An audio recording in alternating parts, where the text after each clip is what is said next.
My name is Michael Belcher. I'm a cinematographer, and some filmmakers are sneaky. They in their films fly maybe not under the radar entirely, but they fly low. And they make the kind of films that you always see at the video store or on the best of the year lists.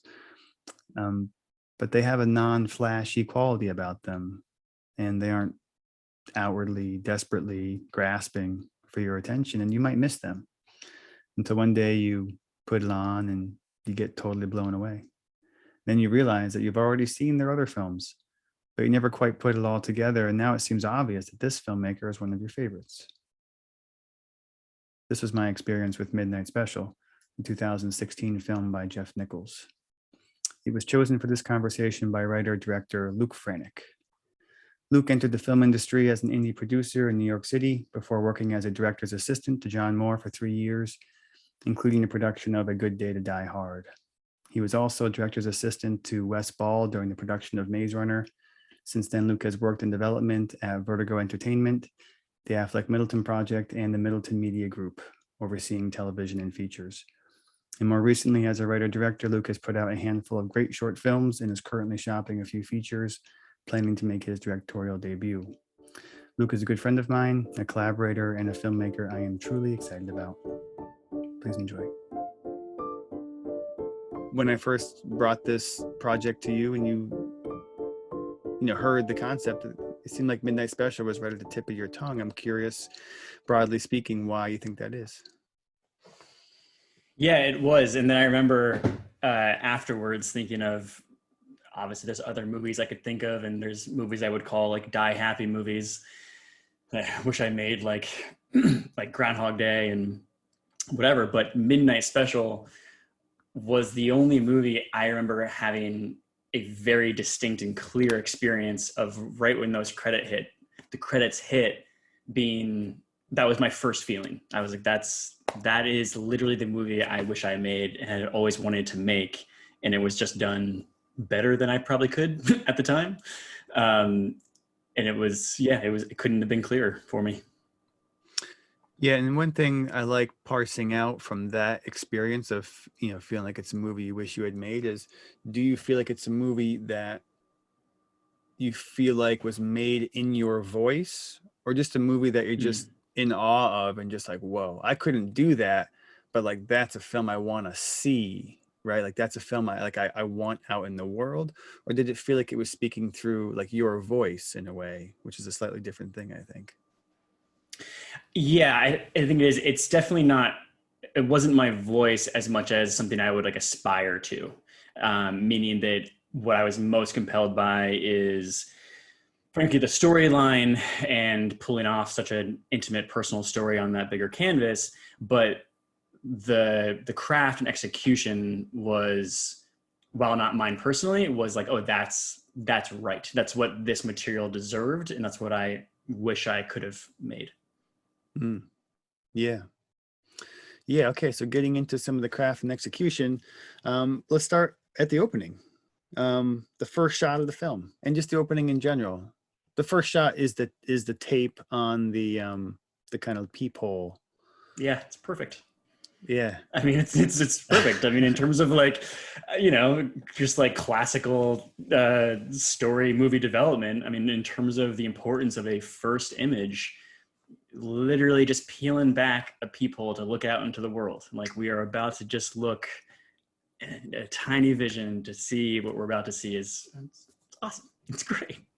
Yeah. And it does sort of have that like projector sort of camera quality to it as well. Mm-hmm. It's interesting. Mm-hmm.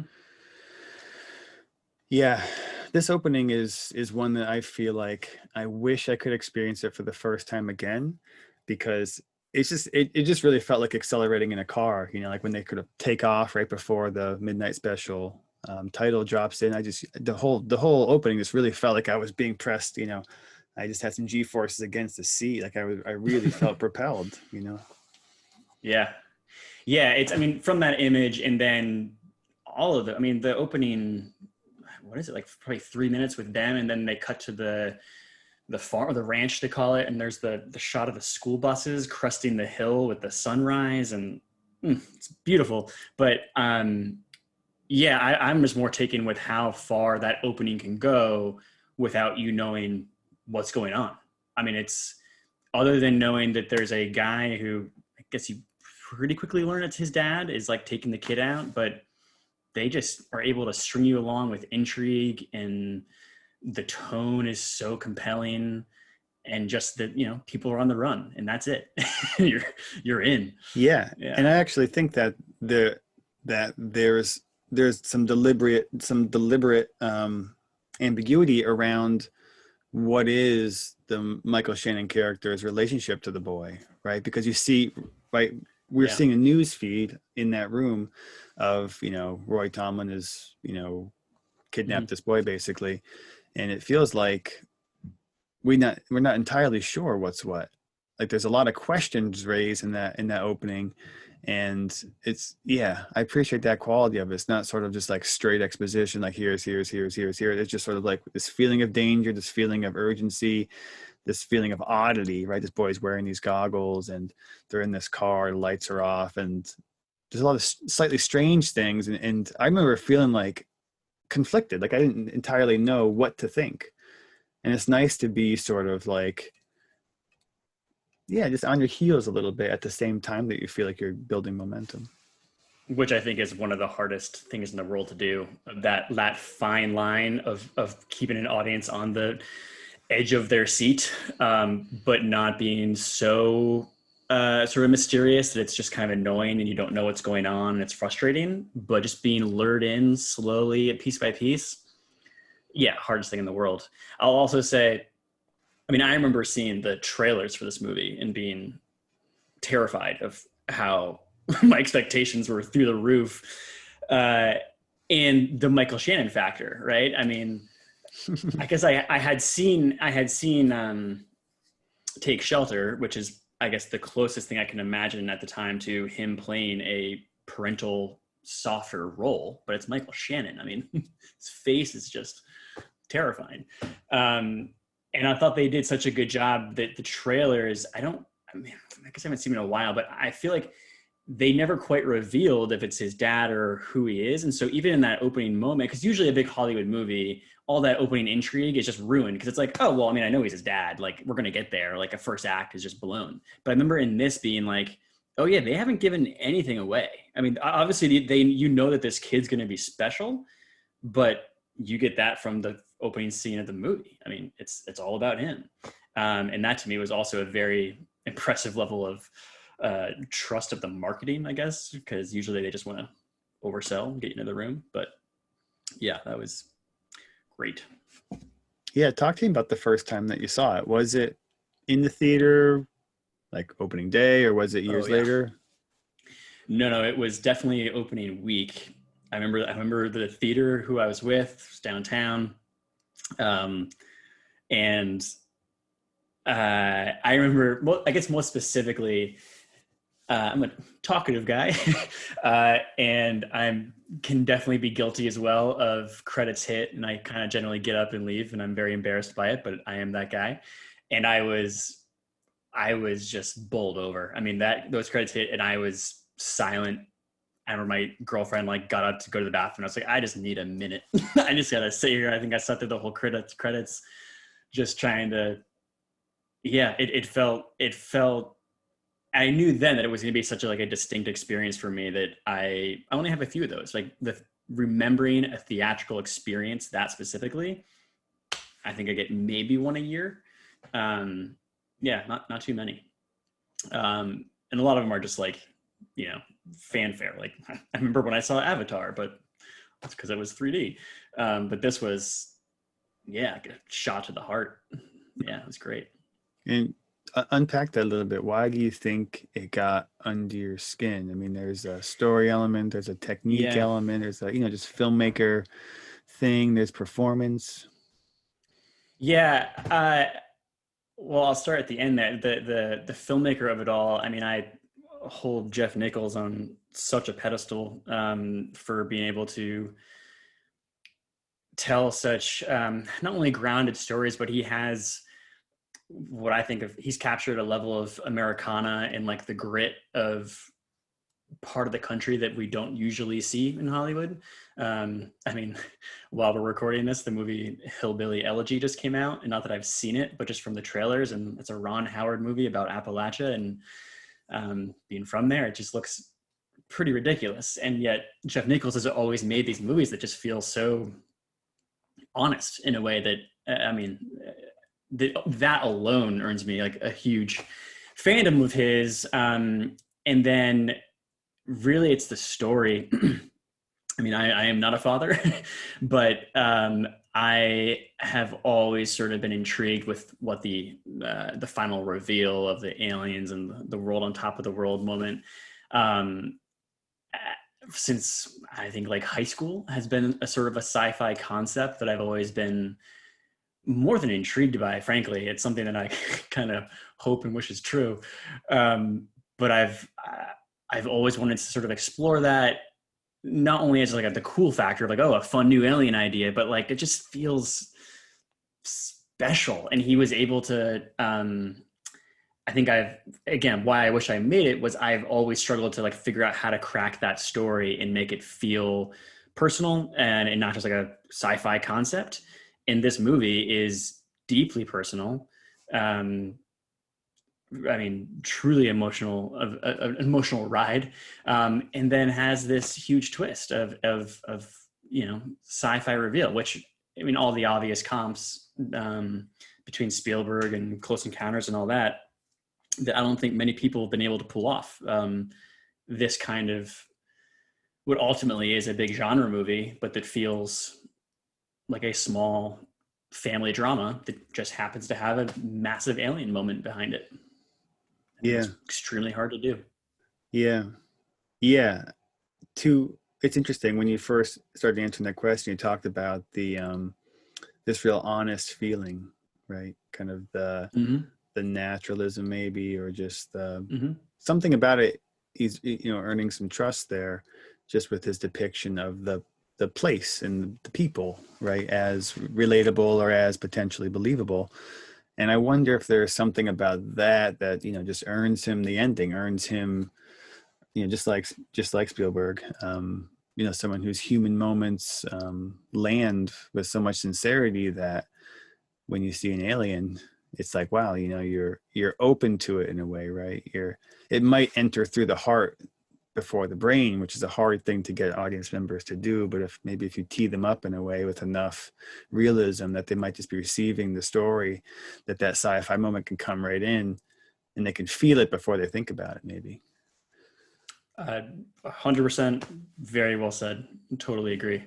And I think that's, in terms of a filmmaker sort of earning those moments with that existing naturalism, I mean, he does so consistently. I mean, I think it's not just the big alien reveal, but at a certain point, there are points later in the movie where he makes what I would call like sort of big buys for the audience of like story turns that, if analyzed, seem kind of ridiculous if you think about it, but he has so much momentum at these points that you're so bought in that when you get to towards the end and there's a child in a white room with a hard drive connected to him, on a second or third watch, it can look kind of silly. But even on second and third watches, I'm usually so bought in again at that moment that I don't even question or think like, oh, like the kid now just has all these powers and he's not going to explain that. And like, no, he doesn't have to. He's earned the trust. He doesn't have to explain it. He can just reveal, and I'm on the train, and I'm happy. Yeah, for sure. I think you're right. Totally rooting for him so much that we're just like, not thinking too hard about the reality. Again, sorry to continue that in terms of the wish I made things and saying it's not quite my voice, because I mean, again, like aspirationally, so many of those things I would call just sort of like, movie moments that I personally have a very hard time writing because, so another smaller one to analyze is right after the white room, Adam Driver calls Michael Shannon on all the payphones and they all start ringing. And it's just like obviously it's an amazingly fun, cinematic, cool thing. But if anyone thinks about it, it's like, well, that's kind of like, how did that happen? Or like pick it apart. And if I was ever writing that, I'd have such a hard time being like, right, but like, what's the reality of this? And like, does that really make sense? It's like, no, at a certain point you have to just like take those swings and trust that you've earned it. And that to me, I think is, again, the aspiration and like the wish you made is having that confidence to be like, no, I get to do something cool here, and they'll be game. That's pretty special. Yeah, totally. Let's talk about influence. I'm curious how this film has influenced you as a filmmaker, sure, but also, I wonder if you see it sneaking into like your personal life, right? If you feel like it's informed something or supported the quality or subverted something, changed you in some way. And also creative choices or just writing choices as you think about, putting projects together. Where do you see fingerprints from this film? Or is it sort of like something that was already there that this film just sort of is reinforcing? No, for sure. I don't know how much on the my personal life. I mean, I'm not a dad yet, unfortunately. Yeah, that doesn't quite resonate. But in terms of the work, the writing, the filmmaking, all of it, absolutely. I mean, I could talk endlessly about this, but I mean, even on work on movies that I was producing on bigger like sci-fi projects, how often Midnight Special is a touch point for me is very consistent in terms of talking just about like sort of like sophisticated, grounded sci-fi. Like it's way up there for me. And telling a human story on a bigger canvas, like all those kind of flash phrases, to me, it holds the most water. And ends up being, I mean, I've read the scripts, I've heard Jeff Nichols talk about it a lot, and it's a movie I've definitely tried to at best dissect and understand the parts and pieces. And I guess in terms of, it's hard immediately to say like specifics of teachable moments, I guess, on it, but I think a lot of it has to do with what we're kind of already talking about. But he does, I guess, he's so smart about what exposition really needs to happen and when, and I think that's, I mean, such a common and easy fault, and usually the movies we can't stand, especially in sci-fi movies where they feel like they have to give you the whole background on not only who they are, but like what the state of the world is. And yeah, he's able to keep it so small, and is clearly a filmmaker who is more interested in communicating an emotion than a plot. And that to me is just rings not only very true, but very important in terms of how to maintain that focus of just telling that emotional story. It's on something that is such a sci-fi concept. When I think about how this film may have influenced you or how it's maybe parallel to you in some ways, having read, a bunch of your scripts, there is this way. So, to start, we'll think about Jeff Nichols as, at least in this case of Midnight Special, really having a lot of elements of genre, in the film, right? Sci-fi, road movie, kind of chase. And also, but really this deep emotional underpinning that kind of, buys you, kind of earns you that trust, so that when the sci-fi moments do hit, reveals, otherwise, twists, we're kind of with them. And I think about your work similarly, because I feel like yours, a lot of your work has a sort of almost like a candy coating, right? Just sort of like this quippy, sort of like very socially savvy characters a lot of times, right? Like very funny, very smart, but typically like kind of, acting almost, kind of brain heavy. And then there is this sort of like, and I feel like that kind of gets our attention, entertains us, kind of keeps, gets the pace up and kind of hooks us. But then you kind of have this kind of warm, heartfelt center, kind of vulnerability sneaks up on us, right? And I wonder if you think about that in terms of Nichols or just see it as a general parallel. Well, first of all, thank you very much. That's something I definitely aim to do, and think is one of the most important parts of storytelling. So glad to hear it's working on the page at least. But yeah, no, I think I initially learned that lesson more of like the cool factor of that being the, knowing how important window dressing is for a movie to get audiences in and kind of just all the fun of it, but what are you really delivering?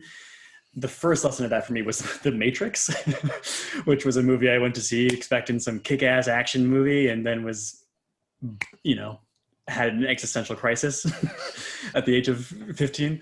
But yeah, same here. And you're absolutely right. It's, I think that's the lesson of like all Spielberg movies, and certainly Jeff Nichols, is he is able to balance that just the right amount of the fun, the appeal, those sort of trailer moments, the things that do play so well into genre that we make us comfortable as an audience because we sort of know and feel comfortable with the story space, that allows you to then do that more deeper sort of character emotional work that makes it unique and it makes it hit. And that is definitely always something I'm very much so concentrating on. And it's obviously different because, I'm running rom-coms and sort of emotional comedies, but so I don't have sci-fi genre, but to your point, like that's kind of, I try to rope people in with, sort of quippy, fun dialogue that, eventually runs to points of hopefully hitting vulnerability and empathy in moments that people go home, pondering and still sort of sitting with and learning a bit from, which maybe a lot to ask from comedies, but that's always the hope. I'm curious if you think about this film as being influential, broadly speaking, in the films that have come out since. Or just, do you feel like this has did it move the momentum or shift the, shift the culture of filmmaking, or shift the industry in some way? I wonder if you have a sense of that or an opinion. Sadly, my first thought, because I worked in the business for so long, is on just a business point of view. It definitely did, because it did not do well and was sold decently. But as a studio movie that cost $35 million to, barely break even, making original concept sci-fi, it just has grown harder and harder in the past years. And so it was a bit of a unfortunate misfire that this didn't make more money and allow studios to still buy, not just sci-fi, but like, more sophisticated sci-fi. It's same for like The Arrival. Like that's not a common movie to get made. It's really hard. So there's that. And yeah, on a storytelling level, I think it it does.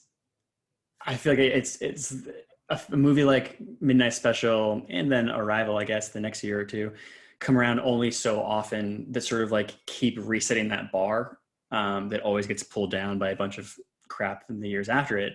But I think those movies are super important, just to remind us what is out there and what we can achieve, because otherwise it's always referring to old Spielberg or old Kubrick, and it's like, no, the greats are working today in genre filmmaking, and to me, yeah, it definitely carries a lot of weight in that regard to live up to, for sure. Okay, so let's talk about the ending. The ending and also the final shot. I'm big on first shot, last shot when it comes to to movies. So yeah, general thoughts on the ending, and we'll get to the last shot. Whew. Well, the ending is the most divisive part of the movie, right? I mean, I think, and I talk about this movie a lot, and most people love it, and then will very quickly be like, yeah, but except for that ending, that was ridiculous. I love the ending so much, I actually get self-conscious about it because it's been so kind of reviled and people kind of make fun of it, and I have such a personal connection to it that it makes me so happy. I think it's so cool that I end up feeling like a kid being like, but it's awesome. It's just so cool. And I mean, I have my issues with it are only more like filmmaking questions and choices in terms of, it's the biggest moment of the movie, the biggest reveal. And yet the previous smaller reveals and the previous big cinematic moments all either occur at night or twilight or just a more dramatic time of day that immediately has more mystery and fun to it. But to do such an intensive like VFX sequence in broad Florida daylight, you're just highlighting any nooks and crannies and flaws. I could talk about the ending forever. But yeah, I think most people's problem being that for something so grand, why define it? Like, why didn't Nichols just cut away from, Kirsten Dunst's reaction and like, that's enough for us and we get to fill in the blank. But I loved the design of the alien world. I loved seeing all the other like people's reactions. I'm a sucker for it, obviously. The one thing I guess I would be even also more picky on is when the sort of light beings walk out of the woods and past her. To me, that just started to cross the line of like, oh, that's a bit of detail that I'm now having like almost too much time with to criticize. I remember, obviously I watched the movie as a reminder just before this, and even like the size of those shots on the kid in that field, I remember thinking this time, like, why are these feel like, just sort of mediums, like kind of a wide, not the like grandeur, cinematic, super wide, huge moments that end up having some of those reveals for like the big world reveals, but with the kid, like the emotional beat of the reverse and the kid and the mom, and like we're kind of close, and it just feels kind of small. And so that, again, only recently this time watching it, realized like, oh, it just doesn't have the grandeur punch. I mean, even like some of the shots, man, the shot at the gas station, reverse him and his dad apologizing to dad, I'm sorry. You think it's for the van, and he says, no, I'm sorry. Camera tracks around in between and pulls back. In between them is a fucking like meat or alien shower. We don't know. That's huge. And like to have those shots in the middle, it's almost like your expectation for what that delivery is going to be, that final twist. I just wanted more out of it. I mean, again, I liked the design of the alien world, but like in terms of just the shot structure and all that, I always feel so weird critiquing someone as incredible as Jeff Nichols, but I'm almost doing it more to try and explain why people maybe it didn't sit well, because I'm so defensive of it. And then, I mean, if you're going all the way to Last Shot, that was probably the singular story point of the movie that I didn't like. The glimmer in Michael Shannon's eye before he cut out, I thought didn't make sense narratively, and just for something that felt so tight, the movie it's super watertight in my mind until that moment, because it's like, are you suggesting that he's part alien and he might have the gift or what have you? I didn't need that. It almost seems like a tacked on studio note of like, if there's going to be a sequel, let's just tee it up. It just read kind of confusing to me. Although I'm only now realizing that it's a pretty great final image compared to first image of a peephole, and then it ends. The last shot is his eye, right? Or is it's a close up of him. You see the glimmer across his eye. Right. Yeah. Open, close on close-ups, all about what you're seeing. It's just, Nichols is that kind of like craft director. it's great stuff. Yeah, just to speak about the glimmer in the eye for a second, it does seem a little out of character for Nichols to make that choice, and I think it's fair to say, he may have been having conversations with the studio about the ending having another layer of something. But there is a bit there that does sort of betray that honest feeling, the honest emotional core, because that scene, right? Like the reality of what it looks like to be, in that person's shoes after this tremendous event, in jail for life, diodes attached, whatever it may be. It does seem like a total nightmare. It's like horrifyingly real, right? It's like, wow, like Nichols is really bringing the reality of what it would look like after this event for these people, and it is super dark and terrifying. But then that glimmer, something in that glimmer that sort of betrays that, and it does. So I'm agreeing with you for sure. It does feel like a little bit of a hiccup a little bit of a Yeah. uncharacteristic moment for a filmmaker Yeah. at that point. My memory definitely isn't fresh enough to recall what the final shot of Close Encounters is, but just knowing Spielberg and the time period, like all those movies sort of have like, just end on the upswing. It's sort of a happily ever after every time, like there's no brief glance at the fact that his Richard Dreyfuss's family is completely ruined, and like I again love Nichols for making a studio movie and being like, yeah, and just make sure you guys realize that what his father really sacrificed is everything. So it was pretty ballsy, because they definitely could have cut away earlier. Yeah, beautiful. Okay, last question I have for you. I'm not entirely sure how to word this question, but I'm going to try. So do you have an opinion about the best way for cinema to be put to use, or for a filmmaker to use the medium of cinema? Do you think about cinema as being, meant to be used in a certain way, or this is sort of a tool that you'd like to see employed in a certain way? And do you feel like there's a purpose for cinema? And, however that idea lands on you, I'm curious, how this film might fit into that framework. Another great question. It is, I think, for me, a good movie actually to answer that with, because of what we've been talking about in terms of it hitting such strong emotional through lines throughout. And that, to me, in the most basic sense, is for me what cinema is for. I mean, in terms of its purpose, and it's when it's at its greatest, it's able to either challenge or introduce levels of empathy, vulnerability, sort of emotional intrigue, and obviously too, just like ideas and concepts. I mean, the Matrix version of that just being sort of cool philosophical ones, but to me, the ones that I are on my favorites list, including Midnight Special, are because they are able to, on that drive home from the theater, when you're hopefully any movie inspires enough conversation that you're still chatting about it, that's a good one. And that if that conversation is about just how you felt, and like that to me is the biggest possible win. And so, yeah, I mean, the fact that like my favorite lines in Midnight Special are Michael Shannon dressing his kid in a flak jacket, and his kid saying, you don't have to worry about me. And he says, I'll always worry about you, Elton.